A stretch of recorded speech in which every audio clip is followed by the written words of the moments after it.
What is up, guys? It's your boy Rick Gakis, and today we're going to be showcasing the Renegades Weapon tuning preview. Now, this came out yesterday. For some reason, Bungie released it alongside the Call to Arms event, which I was very much preoccupied with. I have not read this at all, so you're going to get my live reaction, but I've heard we've got some very juicy buffs and nerfs. Now, I don't usually whip out the face cam unless I'm doing a rant video, which is not today. Although, don't get me started on the Call to Arms scoring system, you might get it. We'll save that for a different time, but let me know if you like this style of video. Just wanted to go over this with you guys, so let's get started. Alright, so, global updates, HUD buff priority update.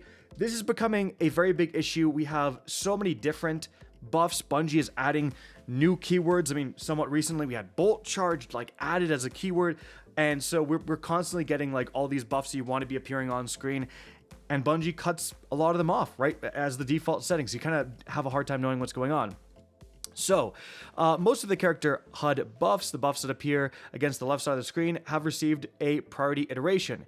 It is now much less likely that a player with lots of buffs will have an important buff hidden by a less important one. You know, what's important, what's less important, kind of depends on the build, the encounter, and so on. So, we'll see about that, right? Get back in line, void breach cooldown. Okay, that's a fair assessment of a less important one.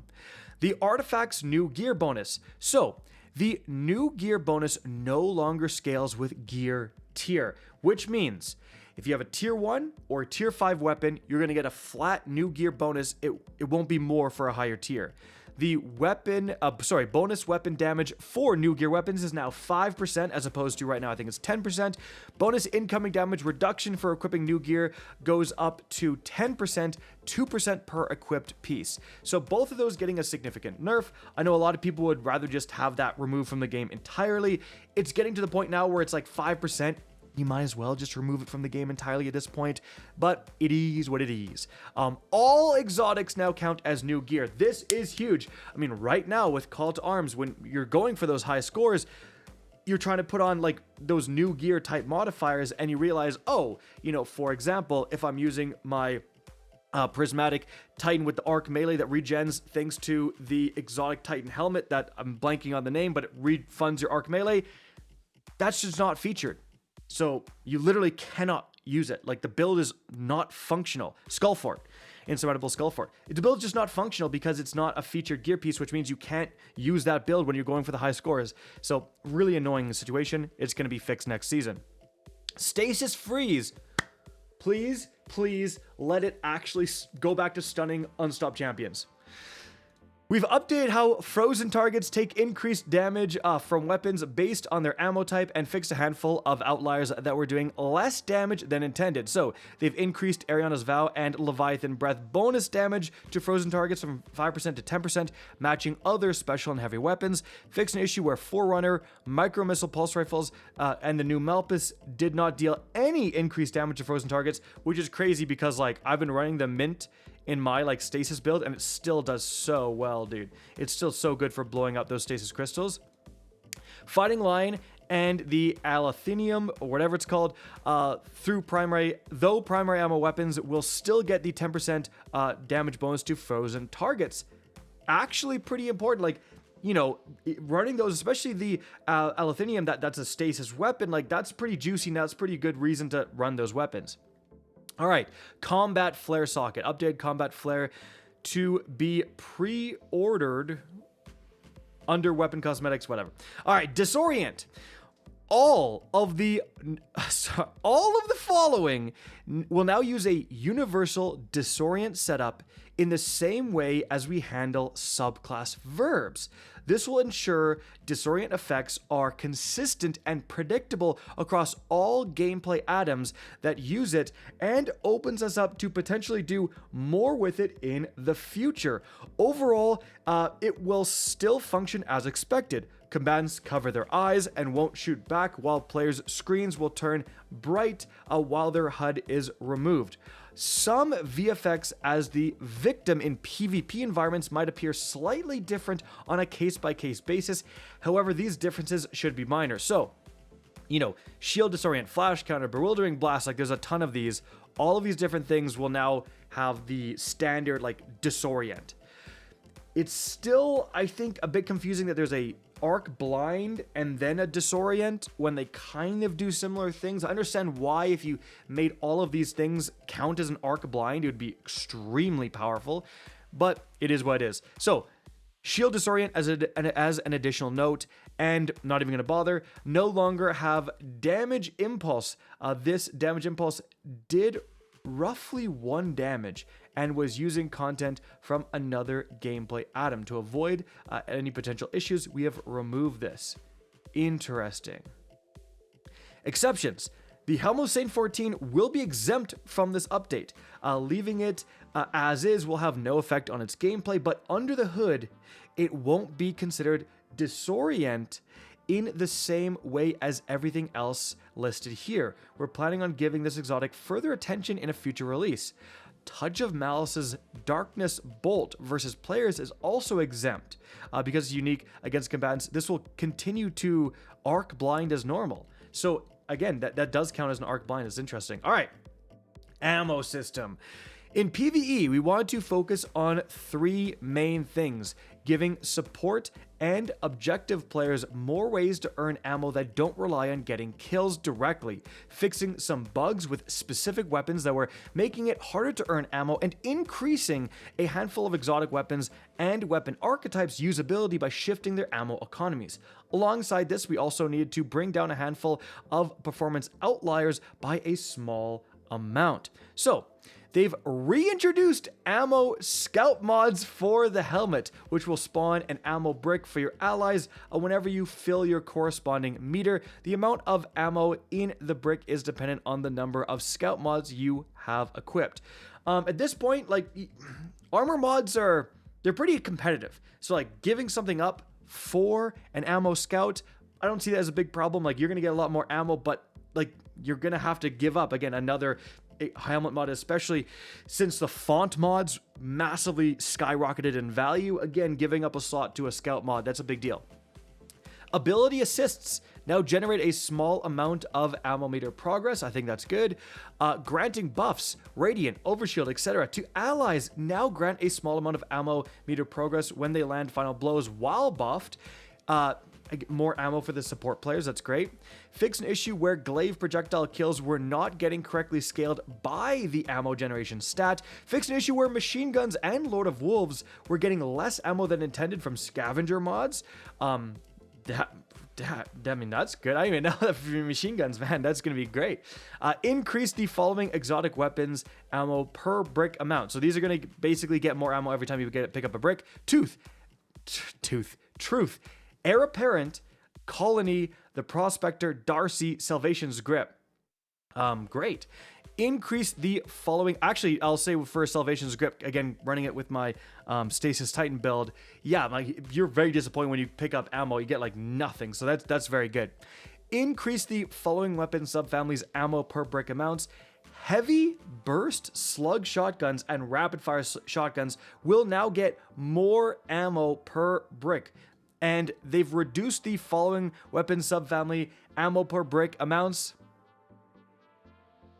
We all knew it was coming. Micro missile pulse rifles. The Mint retrograde will be getting less ammo, guys.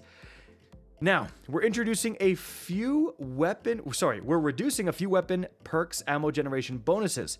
These used to provide such a large numerical bonus because inventory stat values needed to pass certain thresholds to have an effect, but now that every point of ammo generation matters, their buffs are outsized compared to other options for investment. So, for Air Trigger, they've reduced the base trait ammo generation increase to 20 from 30, and they've reduced enhanced trait ammo generation to 30 from 40. For Field Prep, reduced base trait ammo generation increase to 20 from 30, enhanced same, it's now 30 from 40. And Envy's Arsenal reduced enhanced traits ammo generation from to 10 from 20. I kind of understand this, but at the same time, like, you know, Air Trigger Field Prep, you're kind of using them for this ammo generation. Like, they're not like, you know, you're not like using air trigger for better in-air accuracy on your rocket launcher. You're using it for ammo generation and more inventory size, right? Like, so I worry about reducing some of these already somewhat niche perks, like even more. Anyways, in the Crucible, after the most recent changes to special ammo generation, we've seen special weapon usage rise back up to a fair amount. While remaining more constrained than it has been in most other systems, the bulk of our work moving forward will now be to tune the special weapons themselves, allowing the limited uptime weapons to function as a limited power spike. We'll be buffing several special weapons to be discussed below and shifting a few outliers down a bit. But we also want to make quality of life changes to the special ammo bricks themselves to make it a little easier to collect a brick that you created. So they've increased the lifetime of dropped ammo bricks in the Crucible from 30 seconds to 60 seconds. They're going to literally last twice as long. You have much higher chance to collect those bricks. All right, here's the fun stuff. Weapon archetypes. Sidearms. While semi-auto sidearms are very strong in the hands of controller players on M&K, they can struggle due to the barrel moving upwards and covering the target for an extended duration. We've done some custom tuning to a handful of sidearms to experiment with a less obtrusive recoil animation, and we'll be rolling it out gradually to help provide more options for sidearm gameplay on mouse and keyboard outside of just the heavy bursts. So, general, altered the firing animation for some long-barreled sidearms to hide the reticle for a reduced duration. Heliocentric, Faustius Decline, Compact Defender, and a handful of other sidearms with silencers or extended barrels as part of their physical model. Dude, thank you, bro. Honestly, I feel like I had something to do with this. My heliocentric video, I complained about the recoil. I said in that video, it feels like the animator went to the gun range, shot a Glock for the first time ever, limp-wristed it, and it was just doing that. Why is it doing that, dude? I'm shooting like a hive god turned into a weapon, and it's like a tiny bit of recoil. But I have a pistol and I'm doing this. The hand cannons don't even recoil as much, and they're like this big. Dude, they're massive. You're telling me my Guardian can control the recoil of this ginormous thing better than a little itty-bitty sidearm? Get out of here. I think that's a wonderful change. Finally. All right, let's move on to submachine guns. Inverse to the issue with sidearms, as we mentioned above, we are seeing many controller players struggle to use SMGs outside of very close range due to the difficulty of maintaining accuracy throughout the engagement. We've also been slowly increasing the range of that SMGs can operate in to give some breathing room versus sidearms and spread shot hand cannons, and we'll be continuing that process with the popular lightweight subfamily. So, in general, they've increased stability by 10% on controller, and for lightweight frames, increased ADS damage fall-off scalar from 1.4 to 1.45. A little bit more range. Pulse rifles. Rapid-fire pulse rifles are lagging the more popular pulse rifle subfamilies in terms of both PvP and PvE effectiveness, so we have increased their base damage slightly to grant them easier access to both a more forgiving base time to kill and time to kill shifts with smaller damage boosts. So rapid fires increase base damage from 15 to 15.5, crit damage 27.75 to 27.9. So if you have a god tier rapid fire pulse, there's been points where they dominate the Crucible. It might be that point again. Bows. Bows needed a little bit of help in PvE and PvP. Are you sure about that? Are you sure about that, Bungie? So we have rescaled their draw time curves to be slightly faster and more forgiving across the board. Lightweight bows will retain their same minimum draw time, but their base value and the value when increased by a perk have been reduced. So combat bows have had their draw times drop slightly across the entire curve.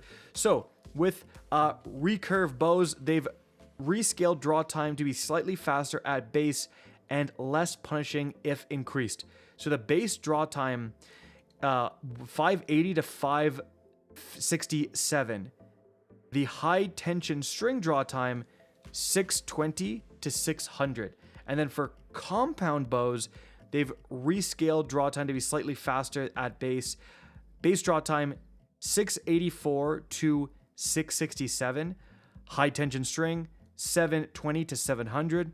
Elastic string, 716 to 600. So essentially, like, if you have the best string on and all that stuff, your draw time, you get the minimum amount of draw time, the fastest draw time. That's not changing. It's like if you don't have that stuff, you're not going to have as punishing of a draw time. Going to be interesting to see how, like, what that does.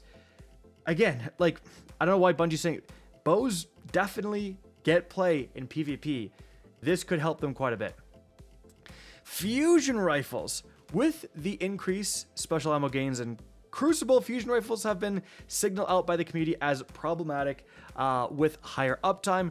Rescaling the charge times will provide a better balance between the subfamilies and the reduction to DPS from slightly slower charge times is more than offset by the increasing to PvE damage for adaptive precision and high impact frames. So here's what they're doing. They've rescaled the fusion rifle charge times. So rapid fires, 500 to 533 now. So they're going to charge slower. Adaptives and aggressives, 660 to 667. So barely slower. Precisions, 780 to 800. All right, they're slower. High impacts, 960 to 967. They're slower as well. But for precision, adaptives, and aggressives, they've increased the PvE bonus damage scalar from 2.5% to 6.7%. So again, this should offset, in terms of like raw DPS, this should offset pretty much all this stuff. High impacts increase PvE damage bonus scalar from 6.7 to 15%. You know what? I can see why they're doing this, especially rapid fires. But it's also like, I'm in PvE, part of the reason I'm using a rapid fire is I want to shoot right away. Yes, the overall DPS will be offset by this, but in terms of like fighting a single target, I wanted to shoot as fast as possible because, you know, that hive boomer is absolutely nuking me with that stupid arc cannon. Like, I needed to shoot now. You know what I mean? And so I'm worried that like the one-shot effectiveness with fusion rifles will be pretty negatively impacted by this, right? Anyways, moving on from there to shotguns. Shotguns, while prevalent in the Crucible, have almost all of their usage focused on the precision pellet frame and have fallen behind other options in PvE. We have buffed all pellet shotgun frames of damage in PvE by varying degrees, and we have also buffed the damage against players for aggressives and lightweights. Okay, so rapid fires, 2.5% PvE damage bonus scalar. Gonna be really interesting. In addition, they've increased ammo per brick in PvE from 3 to 4 base and 6 to 8 enhanced. Again, this is super interesting. There's a lot of like good rapid fires with like damage perks. They have a lot of potential. I think the bigger issue is just like their damage has to be so absurd to account for the fact that every single boss stomps in the game. Like, it's that inherent risk. Why am I going up to a boss that's going to stomp me and using a shotgun when I can be in the back of the map with a Queensbreaker doing crazy damage as well, or whatever else I'm using? So it's getting that balance right. It might not even be a weapons thing. It might be more like of a boss close range DPS thing. Anyways, well, but you know, this is good. Lightweight. Increased damage per pellet from 22 to 23. Increased PvE bonus damage from 12.5% to 15%. So hey, again, lightweight's gonna just straight up do more damage in the Crucible. That's pretty interesting. Precision, increased PvE damage bonus from 12.5 to 15. No one's ever gonna use that. Like, aggressives, increased damage per pellet from 26.7 to 28. Again, that's quite an increase in damage potential there. Increased PvE damage bonus from 12.5 to 20. I really don't like, it's gonna be hard to see these see play when this just does more DPS, right? We'll have to wait and see. Slug shotguns. Pinpoint slug shotguns, like rapid-fire fusion rifles, have become a bit too effective in higher-skill Crucible lobbies, in part due to their forgiving damage profile and substantial aim assist cones. As such, we have reduced their aim assist cones slightly and dropped their base damage versus players to make sure they retain the same lethal ranges they currently have with critical hits, and have increased their ADS damage fall-off range by a small amount. We also took this opportunity to correct a bug where Assault Mag increased the rate of fire for rapid-fire slugs by an enormous amount, bro. Who cares? But we've kept it a little spicier than normal at plus 20 RPM and buffed their PvE damage bonus a bit too. Okay, that's pretty sick. So, in general, they've reduced the aim assist cone by 1% at the low end and 3% at the high end, and then they've corrected the rounds per minute displayed in-game to be more accurate, and the rapid-fire slugs, so they've increased the PvE damage bonus from 8.3% to 11%, fixed an issue where Assault Mag would increase the RPM by 50. Even with like the 50 increase, I didn't find myself using it. Like, that's the scary part. It's like, even with that crazy rounds, I was still running other stuff. So, I mean, I'm glad they actually kept it spicy to normal, like plus 20. So if you did go for those rolls, it's still like probably pretty worth it to run Assault Mag, but it is what it is. Pinpoint slugs decreased damage against players by 6%, increased ADS damage fall-off scalar from 1.2% to 1.25. Heavy burst, they've increased ADS damage fall-off scalar from 1.2 to 1.3, increased ammo per brick in PvE from 3 to 6 base, so literally double at base, and 6 to 12 enhanced. Okay, so they're both double. And again, that's to make up with the fact that they shoot in a 2-round burst. Like, you kind of need double because, well, I mean, you don't have control over only shooting one of those 2 shots in your burst. For snipers, all right, big talk in here, talking about flinch and all that stuff. Reduced flinch received from players by 40%. 40%. If you like using snipers in the Crucible, oh boy, you are going to be liking this. Oh my goodness. Uh-oh. Oh no. All right. Debuting with the Edge of Fate, this new type of weapon has become near ubiquitous in the kinetic slot. Reviewing our data, players feel almost pressured to run this weapon to fit the meta due to its ammo uptime, strong damage profile, and ease of use, with the mint retrograde being in the kinetic slot around 45% of the time. That is actually crazy. 45% like of the time on players' loadouts, it's the mint in that top slot. Anyways, I'm going to skip ahead here. They've reduced the base ammo reserves for rocket pulse rifles from 18 to 14, and they've reduced the enhanced ammo per brick in PvE, as mentioned in the ammo section, from 6 to 5 enhanced. Overall, I don't think it's that bad. We kind of all expected a mint nerf. They're not touching damage, right? It's just like, hey, you're gonna have a bit less ammo. Right now, keep in mind, 18 to 14, that is 4 whole bursts, right? So yeah, that's a significant amount of damage that you're missing out on, right, from start to finish, just DPSing with the mint until you run out of ammo. But again, could be worse. Might have to run a scavenger to kind of make up for things. Yeah. Swords. With the slashing behind us, we took some, we took a look at the underlying weirdness that persisted in swords since their inception way back when. So overall, they've reduced empty sword swing damage. Empty sword swings are no longer scaled by melee buffs. So like, even now you can use a lightweight frame, and if you use like, you know, a Titan with all these melee boosting exotics, you can get crazy damage out of like empty sword swinging with lightweights if you're like swinging it really fast. Fixed an issue where Ascension was activating sword perks. All right. Exotics. All right, let's see. Ace of Spades. It's long been potent in the Crucible, but it's been overshadowed by many things in PvE. So here's what they're doing. Increase the extra PvE damage bonus of Memento Mori from 18% to 30%, almost doubled.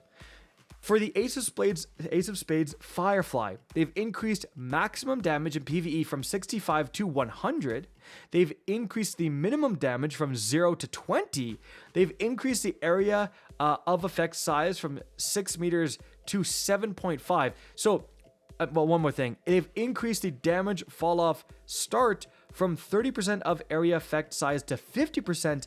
Will keep full damage for more distance. So what that's saying is like, in 7.5 meters, you will deal 20 damage minimum. Like it'll go 20 and then you're just outside of that 7.5 meter range. And for 50% of that range, you're doing 100 damage. This could actually be pretty juicy.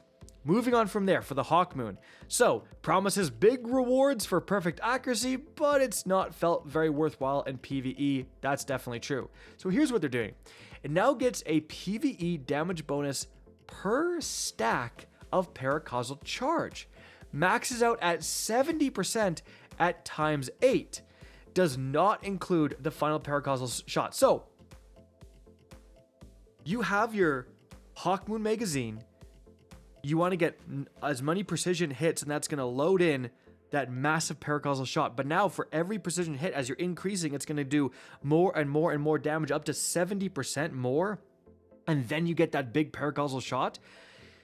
That could be, that sounds like pretty good in terms of damage, especially remember, they also made the Hawkmoon work properly with the Hunter boots, the Lucky Pants. So now like that's 70% more just getting to paracausal. And I think paracausal is affected by Lucky Pants now, just not to the same degree. So like the Hawkmoon could be doing some crazy DPS, which makes it so that like potentially getting a Hawkmoon with the perk that increases the reload speed based on the amount of charged abilities, if it is in that DPS range, that could become like the PvE god roll again and actually matter. So that's pretty interesting. For the Osteostriga, they've reduced the cooldown of the poison burst on Osteostriga Final Blow from 4 seconds to 2. So it's going to be doing a lot more poison bursts. That's a big buff there. The Suros Regime Auto Rifle. It's a solid volatile workhorse, and it's just not seeing play. Can now be special... So adding a whole new function here. Can now be special reloaded at will to swap between spinning up and dual speed receiver behaviors. Wow, okay, added a new hip fire reticle element that corresponds with each firing mode. Gains a bonus special ammo progress with spun up kills while using spinning up. Grants bonus heavy ammo progress on dual speed receiver kills while aimed down sights. That's actually really cool, right? Because right now, if you use the Suros, you have to like open up your inventory and swap between the two modes. Just like, I mean, even just on the fly, you're using it. There's an enemy far away enemy sniper. You just swap over to the hard hitting, higher damage one, take out the sniper, swap back. Like, that's actually going to be pretty sick. Revision 0. Thought I could use more spice. Man, this was so good for so long. And yeah, it just doesn't do much anymore. Hunter's Trace rounds will now create small damaging shockwave that exhausts target on impact. It's kind of cool, kind of interesting. All right, Touch of Malice.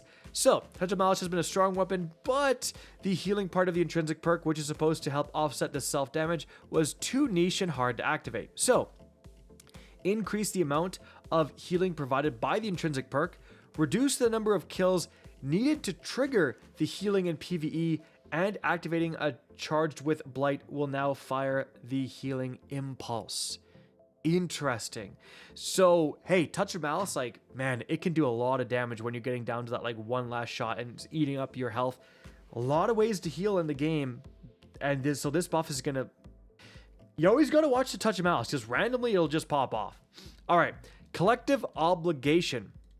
In the right build, Collective Obligation was potent but asks quite a lot of the player. The current version requires you or your fire team to provide a source of volatile, weaken, and suppression for the weaken to leech from the target to get the most out of it. So, added a very slow rate of leeching effects off unaffected targets. Gives each effect in order of effectiveness with around a full meg of hits per debuff. So it just will get volatile, then weaken, then suppression. also charges the leech mode at the same rate. So they've added a very slow rate of leeching buffs on any damage. This can open up more. So I think it maintains its function. So if you're running, for example, I recommended using the Collective Obligation in my video on the Warlock Controverse hold build, which is crazy right now, by the way. I actually made that video saying this is actually really good before they added the buff to Chaos Accelerant that gives you 2 grenades. So it's popping off right now. But like, all your grenades auto weaken. So you're going to be able to use the Collective Obligation, shoot a target, instantly get weaken, and then just by also like shooting targets, you're just going to then gain volatile and eventually gain suppression, even though suppression might not be something you're actually dealing out as part of your build. So that could be really good. Like the Collective Obligation is low-key pretty good with like that build exactly I just mentioned, because you can have the fragment where grenade kills give you volatile. So you're already getting volatile, you're leeching weaken, like pretty crazy. All right. For the symmetry, it's an interesting weapon, but still feels like it's not quite worth the effort of its loop. True. With the introduction of and polarization of Bolt Charge, particularly with Storm's Keep popularization, it seemed a solid addition to this weapon. So here's what they're doing. Now builds Bolt Charge with greater than 1 stack of dynamic charge in alt fire mode. Now grants more stacks at greater than 10x dynamic charge. Can now spend Bolt Charge with greater than 1 stack of dynamic charge in alt fire mode and increase the base reload by 20. So this is key. Spend Bolt Charge. So you're actually like going to be able to discharge your Bolt Charge and get those lightning bolts without having to have something like Storm's Keep with your weapon. So kind of an interesting change there. Still Hunt. A golden gun inspired sniper rifle that requires precision hits really ought to be one of the best damage options for hunters. Let's fix that. Buffed Still Hunt's golden gun damage while using Celestial Nighthawk by 40%. Still Hunt meta is back, baby. They've allowed Sniper's Meditation to buff Still Hunt's golden gun shots, guys. Wow. Okay, dude. Sheesh, that's gonna be good. That's gonna be crazy. They literally nerfed it just because in the final shape, like everyone was using it against the boss and they just wanted people to use some other stuff. But now that that boss in Salvation's Edge is just no longer that relevant, it's like, yeah, let's just cook it again. That's cool. All right, Wither Horde. It's been feeling a bit lackluster since the nerf to autoling holster, but prior to the nerfs, it was not problematic. All right, so here's what they're doing. Reduced the silent alarm auto load time from 3.5 seconds to 2. So it's just going to reload more often. I don't think that's going to make that big of a difference because it lasts so long. So, but all right, that's good. Duality, best of both worlds style, exotic, but think it could get a little better. They've reduced the hipfire spread by 6%. All right. Chaperone. So, like other slug shotguns, it's become a menace in high skill PvP lobbies, faster rate of fire, high damage, generous aim assist. So here's what they're doing. Changed Chaperone to use the rapid fire slug frame damage and rate of fire profile. So this will be a small nerf to easy use in PvP, but a larger nerf in PvE, bringing it more in line with other options. Interesting. Ruinous Effigy. Very niche, but it still, they say, could use some attention. We've updated its catalyst to grant a damage bonus to the weapon after any final blow or damage to a mini boss or higher to help the weapon loop to its next orb. So the catalyst now grants a 30%, 15 in PvE, damage buff to the trace rifle while killing anything with the transmutation orb or damaging a mini boss or boss or champion with a transmutation orb. 30% is pretty big. That's going to be interesting to kind of test out. Izzy's.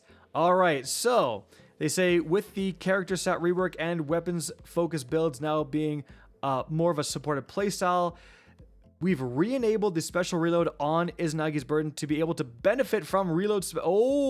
Special reload once again scales with the reload speed stat, guys.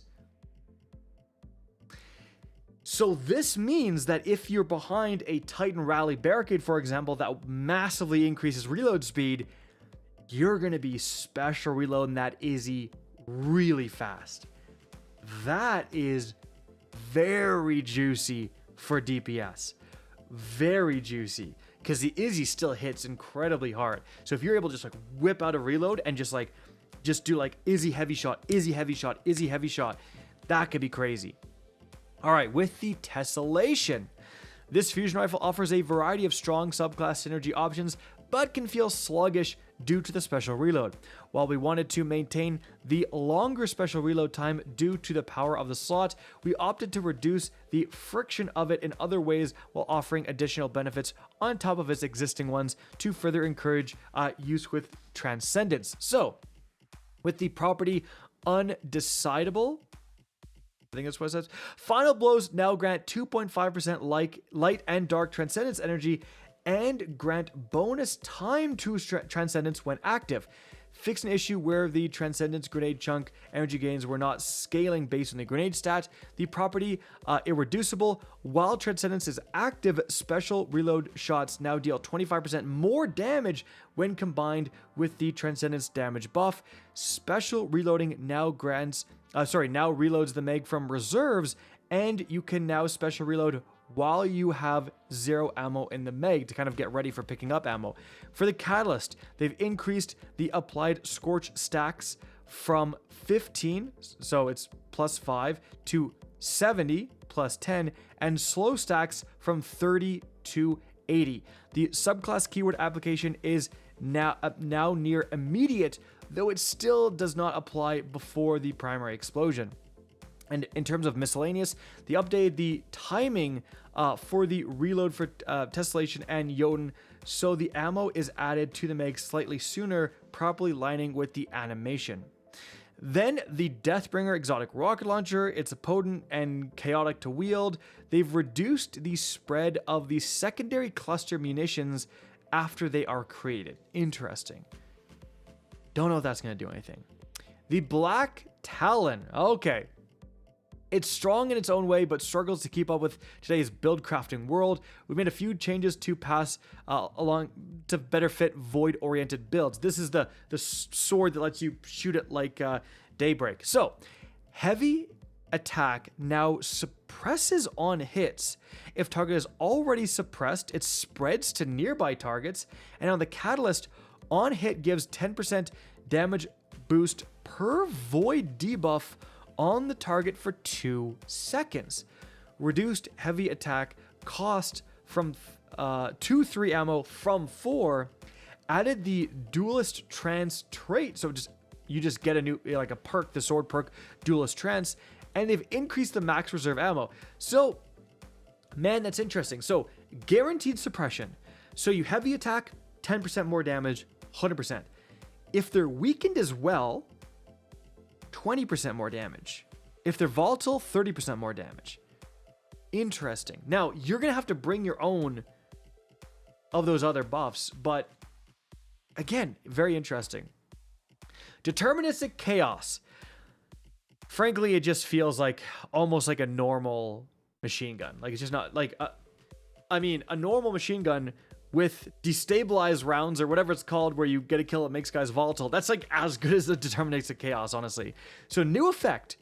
Releasing the trigger after a hexadecimal projectile pulls 12 rounds into the magazine from reserves. So, like, you shoot, boom, big shot, let go of the trigger, and then start shooting again, and it, like, reloads that mag, so it'll, like... you guess you can just have, like, an infinite magazine size. I don't know. That doesn't sound that amazing to me. It kind of sounds... the point of a machine gun is that I hold the trigger and I don't let go. You know what I mean? World Line 0, with the changes in the 9.0.0 patch, World Line 0 faced a frustrating bug that caused the Tesseract attack to deal much less damage than intended.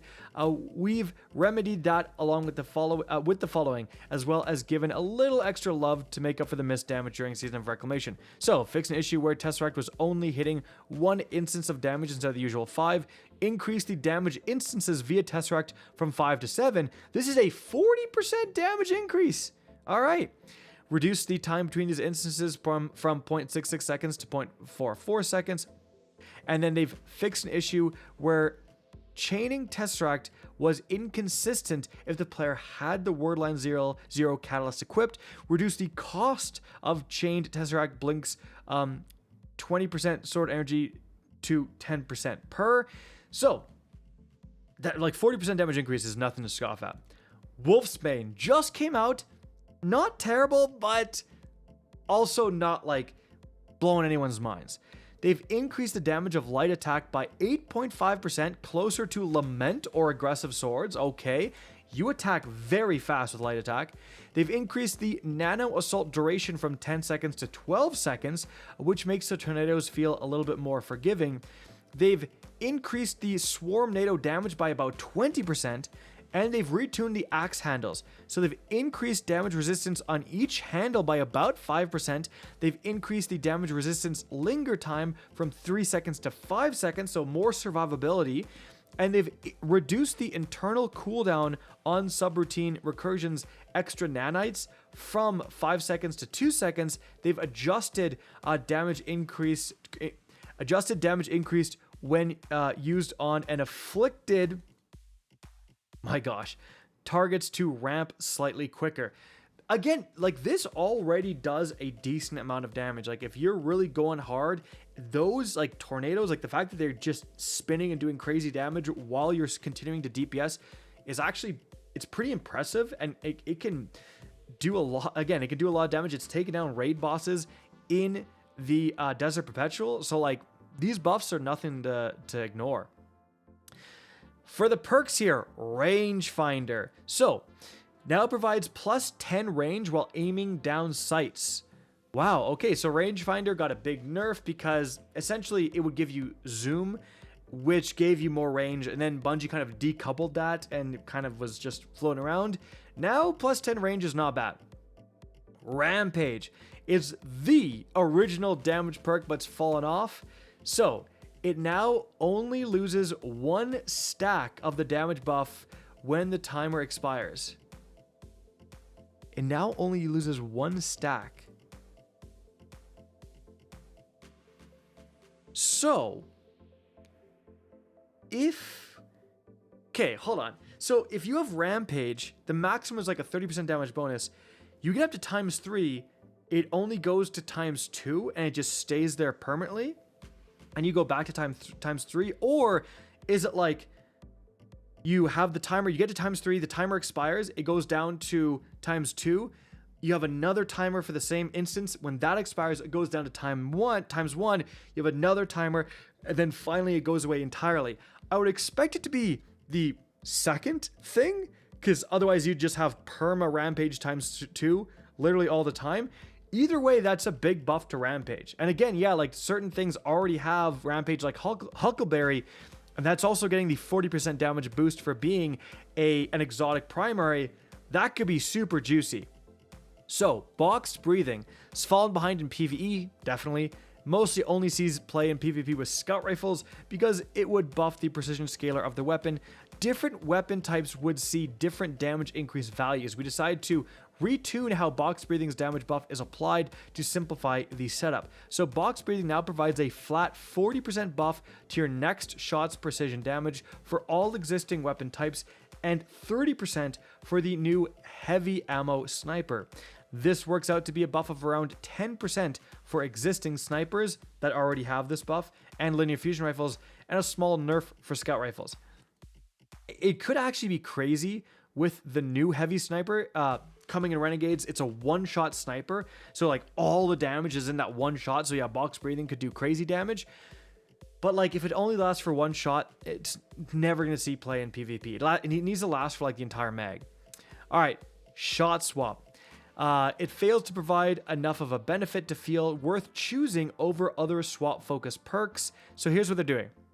The swap benefits are now more potent. So the new values are 0.7 ready speed multiplier, a 0.65 enhanced, previously 0.75, 0.7, 0.7 stow speed multiplier, 0.65 enhanced, previously 0.9, 0.85.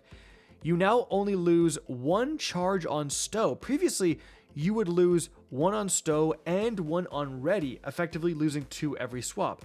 As a result, the maximum number of charges that can be held has been reduced from 8 to 6. This is an effective increase, buffing 6 swaps at 6 charges instead of the previous 4 swaps at 8 charges. The HUD buff no longer appears while stowed. To maintain parity between each other, the Sturm Catalyst has received some minor tweaks. Now loses a charge on stow. Previously would only lose 1 on ready. This should have no negative impact on the number of swaps this will benefit. The HUD buff now only appears while the Sturm or a Together Forever weapon is on hand. So, like, interesting to see, like, will this actually make a difference? This perk is only, like, for niche PvP situations, really. Sleight of Hand. So, Sleight of Hand also struggles to hold its own against other swap-focused perks. We decided to give it some flexibility to allow its user to choose when they want to swap the weapon. So, increase the duration of the buff to 8.5 seconds, 9 seconds enhanced, from 7 or 7.5 enhanced. You no longer need to swap the weapon within 5 seconds of getting a kill. Instead, the buff timer will activate upon your next swap to the weapon, regardless of how long ago your last kill was. Okay, added a timer to fix the HUD buff, and it fixed an issue where you could potentially lose newly gained stacks if you swapped off the weapons while the buff was still active. Not having to swap within 10 seconds and making that timer infinite is definitely a big buff to Sleight of Hand. Bray Legacy. When it was made for Vesper's Host, it was tuned particularly for the weapons it was on. At the time, these weapons all had dependable amounts of damage instances they might be able to cause with each trigger pull. With its expansion out to other weapons now, we've seen it dramatically overperform when paired with perks that break this expectation. So we are tuning it accordingly for just the outliers. So, increased gains for rocket launchers from 10% per rocket to 17%.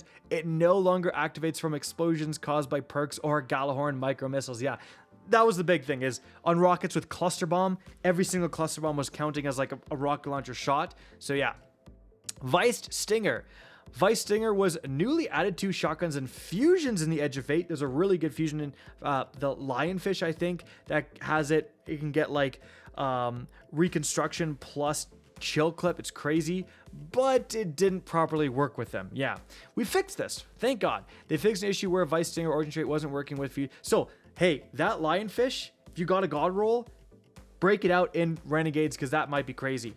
Bewildering Burst. With the changes to Disorient listed above, we want to bring this perk in line with other disorienting options. Disorient duration increased from 0.5 seconds to 1 second against players, and from 0.7 to 1.25 seconds enhanced. They also say, lastly, for Shield Disorient, Phonodibition, Disoriented Grenades, Concussion Grenades, since Disorient is now a verb, we can apply it more broadly than we could with previous bespoke effects. So they fixed an issue where these perks would not apply the Disorient effect to bosses. Very interesting. So, there you go. They say much more is coming. We have dev insight articles dropping every week before Renegades. And yeah, so we're going to learn a lot more. Guys, wow. Overall, a lot of like niche changes. Some stuff I don't think is going to matter. The Rampage buff is huge. The Rangefinder buff could be very good. Wolfsbane buff, pretty big deal. I think overall, like maybe the Black Town, probably not. We'll have to wait and see. There's some cool stuff. Definitely like stuff to watch out for. Izanagi's Burden change, and certainly this Still Hunt change. If you're around when the Still Hunt was at its peak, it was just nuking. It was just nuking, because like you're already running the Celestial Hunter to get the most damage from your super. Now with, I mean, that was back before you could have 200 super to buff super damage. So, again, that's going to be a big deal. Guys, that is it for the video. Hope you enjoyed and found this informative. If you did, please remember to help me out by simply rating and especially sharing this video. If you guys want to see more Destiny 2 content similar to this, don't be afraid to slap that subscribe button. If you want to get in touch with me and keep up to date with the latest channel activity, the best way is to follow me on Twitter at RickCacus. That is linked in the description down below. Again, I hope you enjoyed the video, and as always, have a good day.